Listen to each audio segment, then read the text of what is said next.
Om Shanti 16 January 2026 प्रातः मुरली बाबा कहउछंती मिठे बच्चे तुमे माने जेउ सबु कर्म करुछ तार फल मध्य निश्चित मिलुछि। निष्काम सेवा तो केवल एकमात्र बाबा ही करुछंती।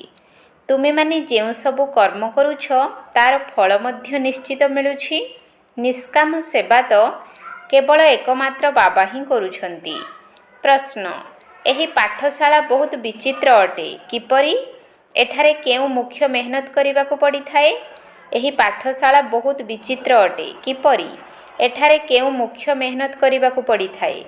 उत्तर एहा ही हेउछि एकमात्र पाठशाला जेउठी छोट पिलांक सहित बुढ़ा माने मध्य पाठ पढुछंती। एहा एपरि विचित्र पाठशाला जेउठी दिने अहल्या कुब्जा मानक सहित साधु माने मध्य बसिबे। एठारे जोग करिबारे ही मुख्य मेहनत रहिछि। जोग बल द्वारा ही आत्मार एवं शरीरर प्राकृतिक उपचार हेउछि, किंतु जोग करिबा पाई मध्य ज्ञान दरकार। गीत रात के राही थक मत जाना। ओम शांति। मधुर संतान माने गीत सुनिले आत्मिक पिता संतान मानकु एहार अर्थ मध्य बुझाउछंती।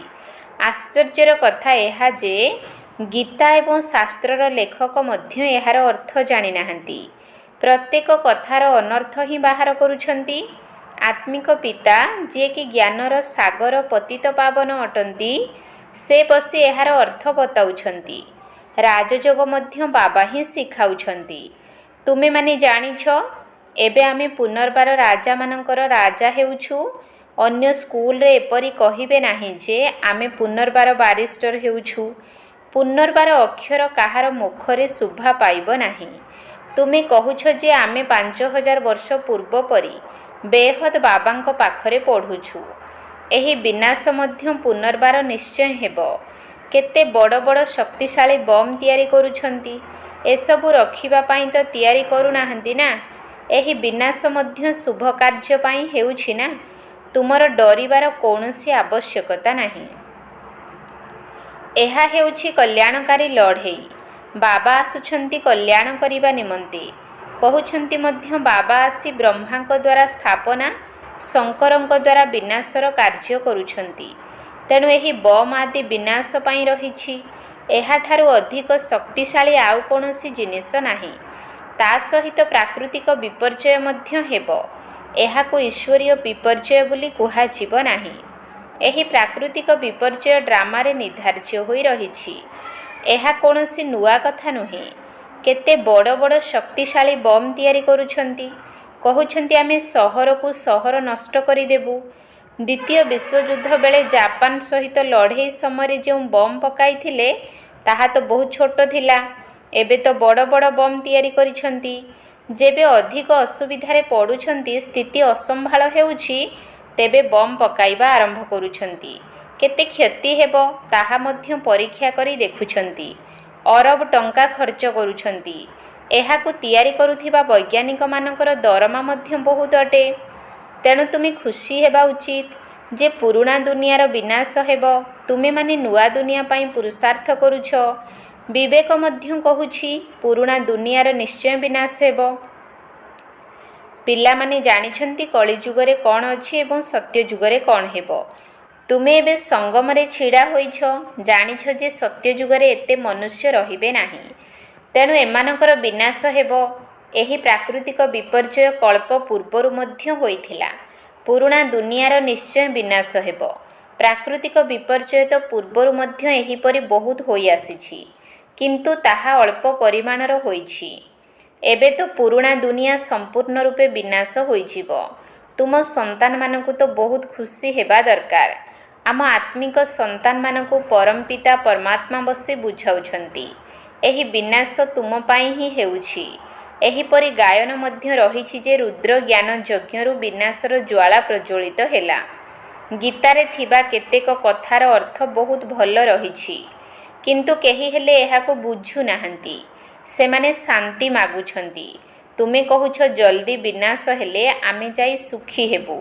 बाबा कहउछंती सतो प्रधान हेले सुखी हेबो। बाबा अनेक प्रकारर पॉइंट्स देउछंती। ପୁଣି କାହାର ବୁଦ୍ଧିରେ ଭଲ ଭାବରେ ରହୁଛି, କାହାର କମ୍। ବୁଢ଼ୀ ମାତାମାନେ ଭାବୁଛନ୍ତି ଶିବ ବାବାଙ୍କୁ ମନେ ପକାଇବାକୁ ହେବ। ବାସ୍ ତାଙ୍କ ନିମନ୍ତେ ବୁଝାଯାଉଛି। ନିଜକୁ ଆତ୍ମା ଭାବି ବାବାଙ୍କୁ ମନେ ପକାଅ। ତଥାପି ବି ସମ୍ପତ୍ତି ତ ପାଇ ଯାଉଛନ୍ତି ନା, ସାଥିରେ ରହୁଛନ୍ତି। ପ୍ରଦର୍ଶନୀକୁ ତ ସମସ୍ତେ ଆସିବେ। ଅଜାମିଳ ପରି ପାପୀ, ଗଣିକା ଆଦି ସମସ୍ତଙ୍କର ଉଦ୍ଧାର ହେବ। ମେହେନ୍ତର ମଧ୍ୟ ଭଲ ପୋଷାକ ପିନ୍ଧି ଆସୁଛନ୍ତି। ଗାନ୍ଧିଜୀ ତ ଅଛୁଆଁମାନଙ୍କୁ ମୁକ୍ତ କରିଦେଇଛନ୍ତି, ତାଙ୍କ ସାଥିରେ ଖାଉଛନ୍ତି ମଧ୍ୟ। ବାବା ତ ଏହାକୁ ମନା କରୁନାହାନ୍ତି।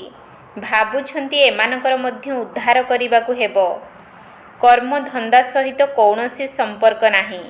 ଏଥିରେ ସବୁକିଛିର ଆଧାର ହେଉଛି ବାବାଙ୍କ ସହିତ ବୁଦ୍ଧି ଯୋଗ ଲଗାଇବା। ବାବାଙ୍କୁ ମନେ ପକାଇବାକୁ ହେବ। ଆତ୍ମା ନିଜକୁ ଅଛୁଆଁ କହୁଛି। ଏବେ ଜାଣୁଛୁ ଆମେ ସତୋପ୍ରଧାନ ଦେବୀ ଦେବତା ଥିଲୁ। ପୁଣି ପୁନର୍ଜନ୍ମ ନେଇ ନେଇ ଅନ୍ତରେ ଆସି ପତିତ ହୋଇଛୁ। ଏବେ ପୁଣି ମୋ ଆତ୍ମାକୁ ପବିତ୍ର ହେବାକୁ ପଡ଼ିବ। ତୁମେ ଜାଣିଛ, ସିନ୍ଧରେ ଜଣେ ଶବରୀ ଆସୁଥିଲା, ଧ୍ୟାନରେ ଯାଉଥିଲା, ଦୌଡ଼ି କରି ଆସି ମିଶୁଥିଲା। ବୁଝା ଯାଉଥିଲା ଏହାଙ୍କ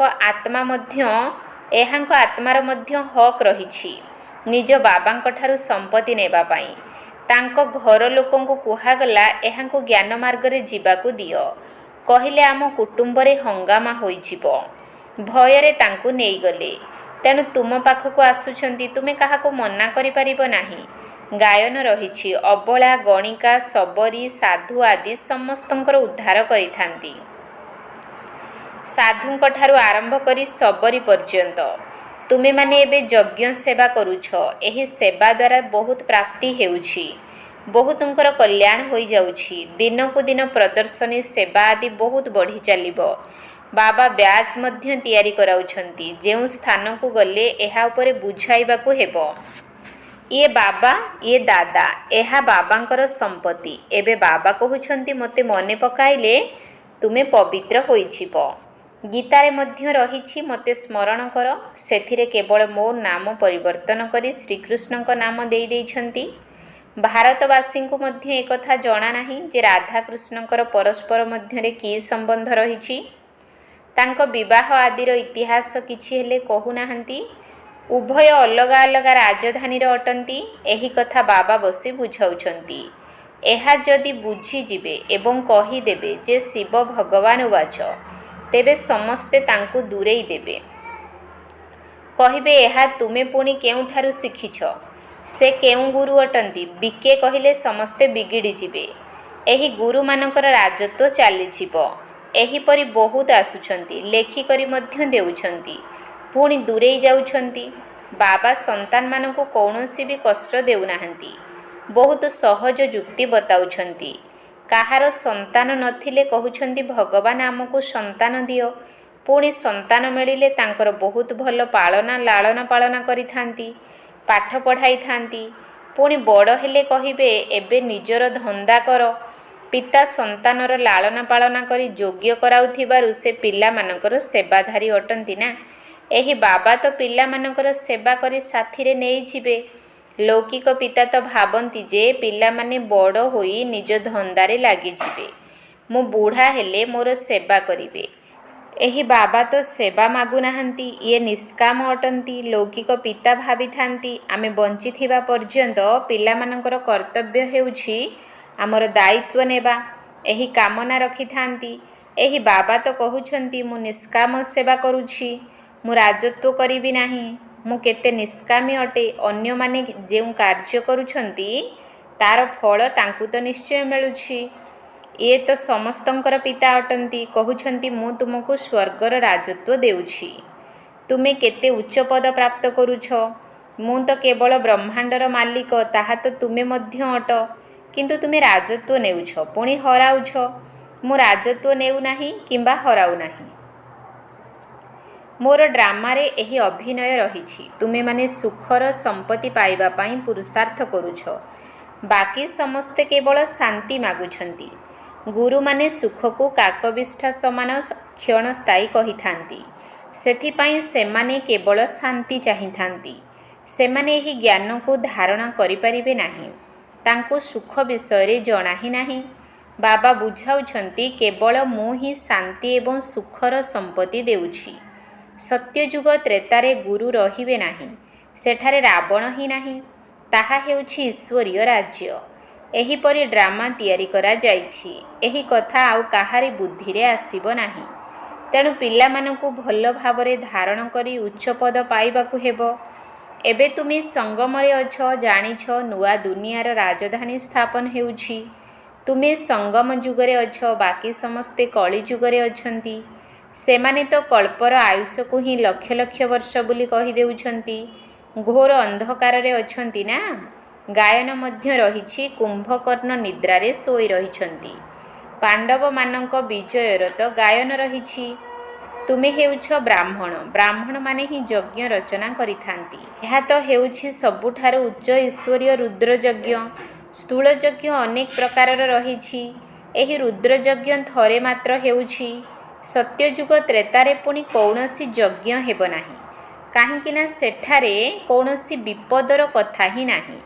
ସେସବୁ ହେଉଛି ସ୍ଥୂଳ ଯଜ୍ଞ। ଏହା ହେଉଛି ବେହଦର ସୂକ୍ଷ୍ମ ଯଜ୍ଞ। ଏହା ବେହଦ ବାବାଙ୍କ ଦ୍ୱାରା ରଚିତ ଯଜ୍ଞ ଅଟେ, ଯେଉଁଥିରେ ବେହଦର ଆହୁତି ପଡ଼ିବ। ପୁଣି ଅଧାକଳ୍ପ କୌଣସି ଯଜ୍ଞ ହେବ ନାହିଁ। ସେଠାରେ ରାବଣ ରାଜ୍ୟ ହିଁ ନାହିଁ। ରାବଣ ରାଜ୍ୟ ଆରମ୍ଭ ହେବା ଦ୍ୱାରା ଏସବୁ ଆରମ୍ଭ ହେଉଛି। ସଙ୍ଗମରେ ଥରେ ମାତ୍ର ବେହଦର ଯଜ୍ଞ ହେଉଛି। ଏଥିରେ ସବୁ ପୁରୁଣା ଦୁନିଆ ସ୍ୱାହା ହୋଇଯିବ। ଏହା ହେଉଛି ବେହଦର ରୁଦ୍ର ଜ୍ଞାନ ଯଜ୍ଞ। ଏଥିରେ ମୁଖ୍ୟ ଜ୍ଞାନ ଏବଂ ଯୋଗର କଥା ରହିଛି। ଯୋଗ ଅର୍ଥାତ୍ ୟାଦ୍। ୟାଦ୍ ଅକ୍ଷର ବହୁତ ମଧୁର ଅଟେ। ଯୋଗ ଅକ୍ଷର ତ ସାଧାରଣ ହୋଇଗଲାଣି। ଯୋଗ କହିଲେ କେହି ହେଲେ ଯଥାର୍ଥ ଭାବେ ବୁଝୁନାହାନ୍ତି। ତୁମେ ବୁଝାଇ ପାରିବ ଯୋଗ ଅର୍ଥାତ୍ ବାବାଙ୍କୁ ମନେ ପକାଇବା। ବାବା ଆପଣ ତ ଆମକୁ ବେହଦର ସମ୍ପତ୍ତି ଦେଉଛନ୍ତି। ଆତ୍ମା ବାବାଙ୍କ ସହ କଥା ହେଉଛି। ବାବା ଆପଣ ପୁନର୍ବାର ଆସିଛନ୍ତି। ଆମେ ତ ଆପଣଙ୍କୁ ଭୁଲି ଯାଇଥିଲୁ। ଆପଣ ଆମକୁ ବାଦଶାହୀ ଦେଇଥିଲେ, ଏବେ ପୁଣି ଆସି ମିଶୁଛନ୍ତି। ଆପଣଙ୍କର ଶ୍ରୀମତ ଆମେ ନିଶ୍ଚୟ ପାଳନ କରିବୁ। ଏହିପରି ନିଜ ସହିତ ନିଜେ କଥା ହେବା ଉଚିତ। ବାବା ଆପଣ ତ ଆମକୁ ବହୁତ ଭଲ ରାସ୍ତା ବତାଉଛନ୍ତି। ଆମେ କଳ୍ପ କଳ୍ପ ଏସବୁ ଭୁଲି ଯାଉଛୁ। ଏବେ ବାବା ପୁନର୍ବାର ଅଭୁଲ କରାଉଛନ୍ତି। ସେଥିପାଇଁ ଏବେ ବାବାଙ୍କୁ ହିଁ ମନେ ପକାଇବାକୁ ହେବ। ବାବାଙ୍କୁ ମନେ ପକାଇବା ଦ୍ୱାରା ହିଁ ସମ୍ପତ୍ତି ମିଳିବ। ମୁଁ ସମ୍ମୁଖକୁ ଆସି ତୁମକୁ ବୁଝାଉଛି। ବାବା ଆସିବା ପର୍ଯ୍ୟନ୍ତ ଗାନ କରୁଛନ୍ତି। ତୁମେ ଦୁଃଖ ହର୍ତ୍ତା ସୁଖ କର୍ତ୍ତା ଅଟ। ମହିମା ତ ଗାନ କରୁଛନ୍ତି, କିନ୍ତୁ ଆତ୍ମା ଅଥବା ପରମାତ୍ମାଙ୍କୁ ଜାଣିନାହାନ୍ତି। ଏବେ ତୁମେ ଜାଣୁଛ। ଏତେ ଛୋଟ ବିନ୍ଦୁରେ ଅବିନାଶୀ ପାଠ ନିର୍ଦ୍ଧାର୍ଯ୍ୟ ହୋଇ ରହିଛି। ଏକଥା ମଧ୍ୟ ବାବା ବୁଝାଉଛନ୍ତି। ତାଙ୍କୁ ପରମ ପିତା ପରମାତ୍ମା ଅର୍ଥାତ୍ ପରମ ଆତ୍ମା ବୋଲି କୁହାଯାଉଛି। କିନ୍ତୁ ମୁଁ ହଜାର ସୂର୍ଯ୍ୟ ସଦୃଶ ନୁହେଁ। ମୁଁ ତ ଶିକ୍ଷକ ସଦୃଶ ପଢ଼ାଉଛି। କେତେ ଢେର ସନ୍ତାନ ରହିଛନ୍ତି। ଏହି ପାଠଶାଳା ଦେଖ ବହୁତ ବିଚିତ୍ର ଅଟେ। ଏଠାରେ କିଏ କିଏ ପଢ଼ୁଛନ୍ତି? ଅବଳା କୁବ୍ଜା ସାଧୁମାନେ ମଧ୍ୟ ଆସି ଦିନେ ବସିବେ। ବୁଢ଼ୀ ମାତା ଛୋଟ ପିଲା ଆଦି ସମସ୍ତେ ବସିଛନ୍ତି। ଏପରି ସ୍କୁଲ କେବେ ଦେଖିଛ? ଏଠାରେ ୟାଦର ମେହନତ କରିବାକୁ ହେବ। ୟାଦ କରିବାରେ ହିଁ ସମୟ ଲାଗୁଛି। ୟାଦର ପୁରୁଷାର୍ଥ କରିବା ମଧ୍ୟ ଜ୍ଞାନ ଅଟେ। ୟାଦ କରିବା ନିମନ୍ତେ ଜ୍ଞାନ ଆବଶ୍ୟକ। ଚକ୍ରକୁ ବୁଝାଇବା ନିମନ୍ତେ ମଧ୍ୟ ଜ୍ଞାନ ଦରକାର। ପ୍ରାକୃତିକ ଉପାୟରେ ସଚା ସଚା ସଂସ୍କାର ପରିବର୍ତ୍ତନ ଏହାକୁ ହିଁ କୁହାଯାଉଛି। ତୁମର ଆତ୍ମା ବିଲକୁଲ ପବିତ୍ର ହୋଇଯାଉଛି। ତାହା ଶରୀରର ଶୁଦ୍ଧିକରଣ। ଏଠାରେ ଆତ୍ମାର ଶୁଦ୍ଧିକରଣ ହେଉଛି। ଆତ୍ମାରେ ହିଁ ଖାଦ ପଡ଼ୁଛି ନା। ଖାଣ୍ଟି ସୁନାରେ ଖାଣ୍ଟି ଅଳଙ୍କାର ହୋଇଥାଏ। ବର୍ତ୍ତମାନ ଏଠାରେ ପିଲାମାନେ ଜାଣିଛନ୍ତି ଯେ ଶିବ ବାବା ସମ୍ମୁଖକୁ ଆସିଛନ୍ତି। ପିଲାମାନେ ବାବାଙ୍କୁ ନିଶ୍ଚୟ ମନେ ପକାଇବା ଉଚିତ। ଆମକୁ ଏବେ ଘରକୁ ଫେରିବାକୁ ହେବ। ଏ ପାରିରୁ ସେ ପାରିକୁ ଯିବାକୁ ହେବ। ବାବାଙ୍କୁ, ସମ୍ପତ୍ତିକୁ ଏବଂ ଘରକୁ ମଧ୍ୟ ମନେ ପକାଅ। ତାହା ହେଉଛି ସୁଇଟ୍ ସାଇଲେନ୍ସ ହୋମ୍। ଅଶାନ୍ତି ଦ୍ୱାରା ଦୁଃଖ, ଶାନ୍ତି ଦ୍ୱାରା ସୁଖ ମିଳିଥାଏ। ସତ୍ୟଯୁଗରେ ସୁଖ, ଶାନ୍ତି, ସମ୍ପତ୍ତି ସବୁ କିଛି ରହିବ। ସେଠାରେ ଲଢ଼େଇ ଝଗଡ଼ାର କୌଣସି କଥା ରହିବ ନାହିଁ। ପିଲାମାନଙ୍କର ଏହି ଚିନ୍ତା ରହିବା ଉଚିତ। ମୋତେ ସତୋପ୍ରଧାନ ଖାଣ୍ଟି ସୁନା ହେବାକୁ ପଡ଼ିବ। ତେବେ ଯାଇ ଉଚ୍ଚ ପଦ ପାଇବି। ବର୍ତ୍ତମାନ ଏହି ଆତ୍ମିକ ଭୋଜନ ମିଳୁଛି, ତାକୁ ପୁଣି ବୁଦ୍ଧିରେ ମନ୍ଥନ କରିବାକୁ ପଡ଼ିବ। ଆଜି କେଉଁ କେଉଁ ମୁଖ୍ୟ ପଏଣ୍ଟ ଶୁଣିଲି, ଏକଥା ମଧ୍ୟ ବୁଝାଯାଇଛି। ଆତ୍ମିକ ଏବଂ ଶାରୀରିକ ଦୁଇଟି ଯାତ୍ରା ରହିଛି। ଏହି ଆତ୍ମିକ ଯାତ୍ରା ହିଁ କାମରେ ଆସିବ। ଭଗବାନ ଉବାଚ ମନ୍ମନା ଭବ। ଆଚ୍ଛା, ମିଠା ମିଠା ଶିକିଲ ଧେ ସନ୍ତାନମାନଙ୍କ ପ୍ରତି ମାତା ପିତା ବାପଦାଦାଙ୍କର ମଧୁର ସ୍ନେହ ସମ୍ପନ୍ନ ଶୁଭେଚ୍ଛା ଏବଂ ସୁପ୍ରଭାତ। ଆତ୍ମିକ ପିତାଙ୍କର ଆତ୍ମିକ ସନ୍ତାନମାନଙ୍କୁ ନମସ୍ତେ। ଆତ୍ମିକ ସନ୍ତାନମାନଙ୍କର ଆତ୍ମିକ ବାପଦାଦାଙ୍କୁ ନମସ୍ତେ ନମସ୍ତେ ନମସ୍ତେ। ସୁପ୍ରଭାତ। ଧାରଣା ପାଇଁ ମୁଖ୍ୟ ସାର। 1 ନମ୍ବର ପଏଣ୍ଟ। 1ରେ ଏହି ବିନାଶ ମଧ୍ୟ ଶୁଭ କାର୍ଯ୍ୟ ପାଇଁ ଉଦ୍ଦିଷ୍ଟ, ସେଥିପାଇଁ ଡରିବାର ଆବଶ୍ୟକତା ନାହିଁ। କଲ୍ୟାଣକାରୀ ବାବା ସର୍ବଦା କଲ୍ୟାଣର କାର୍ଯ୍ୟ ହିଁ କରାଉଛନ୍ତି। ଏହି ସ୍ମୃତିରେ ସର୍ବଦା ଖୁସିରେ ରହିବାକୁ ହେବ। ଏହି ବିନାଶ ମଧ୍ୟ ଶୁଭ କାର୍ଯ୍ୟ ପାଇଁ ଉଦ୍ଦିଷ୍ଟ, ସେଥିପାଇଁ ଡରିବାର ଆବଶ୍ୟକତା ନାହିଁ। କଲ୍ୟାଣକାରୀ ବାବା ସର୍ବଦା କଲ୍ୟାଣର କାର୍ଯ୍ୟ ହିଁ କରାଉଛନ୍ତି। ଏହି ସ୍ମୃତିରେ ସର୍ବଦା ଖୁସିରେ ରହିବାକୁ ହେବ। 2 ନମ୍ବର ପଏଣ୍ଟ। ସର୍ବଦା ଗୋଟିଏ ହିଁ ଚିନ୍ତା ରହିବା ଉଚିତ ଯେ ମୋତେ ସତୋ ପ୍ରଧାନ ଖାଣ୍ଟି ସୁନା ହୋଇ ଉଚ୍ଚପଦ ପାଇବାକୁ ହେବ। ପ୍ରତିଦିନ ଆତ୍ମାକୁ ଯେଉଁ ରୁହାନୀ ଭୋଜନ ମିଳୁଛି, ତାକୁ ବୁଦ୍ଧିରେ ଚିନ୍ତନ ମନ୍ଥନ କରିବାକୁ ହେବ। ସର୍ବଦା ଗୋଟିଏ ହିଁ ଚିନ୍ତା ରହିବା ଉଚିତ ଯେ ମୋତେ ସତୋପ୍ରଧାନ ଖାଣ୍ଟି ସୁନା ହୋଇ ଉଚ୍ଚ ପଦ ପାଇବାକୁ ହେବ। ପ୍ରତିଦିନ ଆତ୍ମାକୁ ଯେଉଁ ରୁହାନୀ ଭୋଜନ ମିଳୁଛି, ତାକୁ ବୁଦ୍ଧିରେ ଚିନ୍ତନ ମନ୍ଥନ କରିବାକୁ ହେବ। ନିଜକୁ ଦାୟିତ୍ୱ ସମ୍ପନ୍ନ ଆତ୍ମା ମନେକରି ପ୍ରତ୍ୟେକ କର୍ମ ଯଥାର୍ଥ ବିଧିପୂର୍ବକ କରୁଥିବା ସମ୍ପୂର୍ଣ୍ଣ ସିଦ୍ଧି ସ୍ୱରୂପ ଭବ। ନିଜକୁ ଦାୟିତ୍ୱ ସମ୍ପନ୍ନ ଆତ୍ମା ମନେକରି ପ୍ରତ୍ୟେକ କର୍ମ ଯଥାର୍ଥ ବିଧିପୂର୍ବକ କରୁଥିବା ସମ୍ପୂର୍ଣ୍ଣ ସିଦ୍ଧି ସ୍ୱରୂପ ହୁଅ। ବର୍ତ୍ତମାନ ସମୟରେ ତୁମେ ସଙ୍ଗମଯୁଗୀ ଶ୍ରେଷ୍ଠ ଆତ୍ମାମାନଙ୍କର ପ୍ରତ୍ୟେକ ଶ୍ରେଷ୍ଠ କର୍ମ ସାରା କଳ୍ପ ପାଇଁ ବିଧାନ ଅର୍ଥାତ୍ ନିୟମ ବା ରୀତିରେ ପରିଣତ ହୋଇଯାଉଛି। ତେଣୁ ନିଜକୁ ବିଧାନର ରଚୟିତା ମନେକରି ପ୍ରତ୍ୟେକ କର୍ମ କର। ଏହାଦ୍ୱାରା ଅବହେଳାପଣିଆ ସ୍ୱତଃ ହିଁ ସମାପ୍ତ ହୋଇଯିବ। ଏହି ସଙ୍ଗମ ଯୁଗରେ ଆମେମାନେ ବିଧାନର ରଚୟିତା ଦାୟିତ୍ୱ ସମ୍ପନ୍ନ ଆତ୍ମା ଅଟୁ। ଯଦି ଏହିଭଳି ନିଶ୍ଚୟ ରଖି ପ୍ରତ୍ୟେକ କର୍ମ କରିବ, ତେବେ ଯଥାର୍ଥ ବିଧିପୂର୍ବକ କରିଥିବା କର୍ମର ସମ୍ପୂର୍ଣ୍ଣ ସିଦ୍ଧି ନିଶ୍ଚିତ ପ୍ରାପ୍ତ ହେବ। ସ୍ଲୋଗାନ: ଯଦି ସର୍ବଶକ୍ତିମାନ ପିତା ସାଥିରେ ଥିବେ, ତେବେ ମାୟା କାଗଜର ବାଘ ଭଳି ହୋଇଯିବ। ଯଦି ସର୍ବଶକ୍ତିମାନ ପିତା ସାଥିରେ ଥିବେ, ତେବେ ମାୟା କାଗଜର ବାଘ ଭଳି ହୋଇଯିବ। ଅବ୍ୟକ୍ତ ଇସାରା: ଏହି ଅବ୍ୟକ୍ତି ମାସରେ ବନ୍ଧନମୁକ୍ତ ହୋଇ ଜୀବନମୁକ୍ତ ସ୍ଥିତିର ଅନୁଭବ କର। ସର୍ବଦା ଜୀବନମୁକ୍ତ ସ୍ଥିତିରେ ରହିବାର ସହଜ ସାଧନ ହେଲା ମୁଁ ଏବଂ ମୋର ବାବା। କାହିଁକିନା ସବୁଠାରେ ମୋରର ହିଁ ବନ୍ଧନ ରହିଛି। ଯଦି ବାବା ମୋର ହୋଇଗଲେ, ତେବେ ଅନ୍ୟ ସବୁ ମୋର ସମାପ୍ତ ହୋଇଗଲା। ଯଦି ଗୋଟିଏ ମୋର ଭିତରେ ସବୁ ମୋର ସମାପ୍ତ ହୋଇଗଲା, ତେବେ ତୁମେ ବନ୍ଧନମୁକ୍ତ ହୋଇଗଲ। ତେଣୁ ସର୍ବଦା ଏହି କଥା ମନେ ରଖ ଯେ ମୁଁ ବ୍ରାହ୍ମଣ ଜୀବନମୁକ୍ତ ଅଟେ। ଓମ୍ ଶାନ୍ତି।